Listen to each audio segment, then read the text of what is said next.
So అలానే campus సంబంధించిన sports విషయానికి వస్తే outdoor games cricket, football, volleyball, basketball, tennis అయితే ఉంది. ఇండోర్ గేమ్స్ విషయానికి వస్తే badminton, table tennis, chess, carroms అయితే ఈ క్యాంపస్ లో అవైలబుల్ ఉన్నాయి. సో అలానే క్యాంపస్ సంబంధించిన ఫీస్ స్ట్రక్చర్ ఒకసారి చూద్దామండి.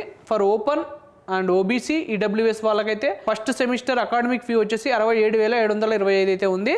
Plus one time fee BTech వాళ్ళకైతే 15,500 ఉంటుందండి. బీఆర్ వాళ్ళకైతే 16,800 అయితే ఫీజు ఉంటుంది. సెకండ్ సెమిస్టర్ వచ్చేసి మనకి 67,725 అయితే ఉంటుందండి. ఫర్ ఎస్సీ, ఎస్టీ, పీడబ్ల్యూడి వాళ్ళకైతే ఫస్ట్ సెమిస్టర్ అకాడమిక్ ఫీ వచ్చేసి మనకి 5,225 అయితే ఉంటుంది.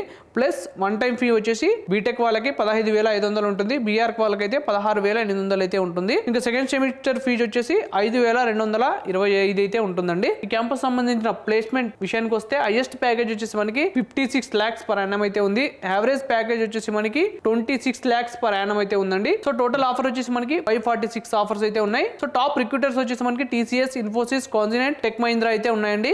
సో ఇందులో హైయెస్ట్ ప్యాకేజ్ వచ్చేసి మనకి సిఎస్సి బ్రాంచ్ కి అయితే వచ్చిందండి. సో అలానే ఆఫర్ స్టాటిస్టిక్స్ ఒకసారి చూద్దాం. బీటెక్ కోర్స్ కి మినిమం ఆఫర్ వచ్చేసి మనకి 6.7 lakhs per annum అయితే ఉంది. Maximum offer 58.30 lakhs per annum అయితే ఉంది. Average offer 14.65 lakhs per annum అయితే ఉంది. మీడియం ఆఫర్ వచ్చేసి మనకి 14 lakhs per annum అయితే ఉందండి. సో ఇదండి ఓవరాల్ గా doctor Visvesvaraya national institute of technology Nagpur గురించి పూర్తి డీటెయిల్స్. సో ఈ వీడియో కనుక మీకు నచ్చినట్టయితే లైక్ చేయండి, అలానే మీ ఫ్రెండ్స్ అండ్ ఫ్యామిలీకి షేర్ చేయండి. తప్పకుండా మా ఛానల్ అయితే సబ్స్క్రైబ్ చేసుకోండి.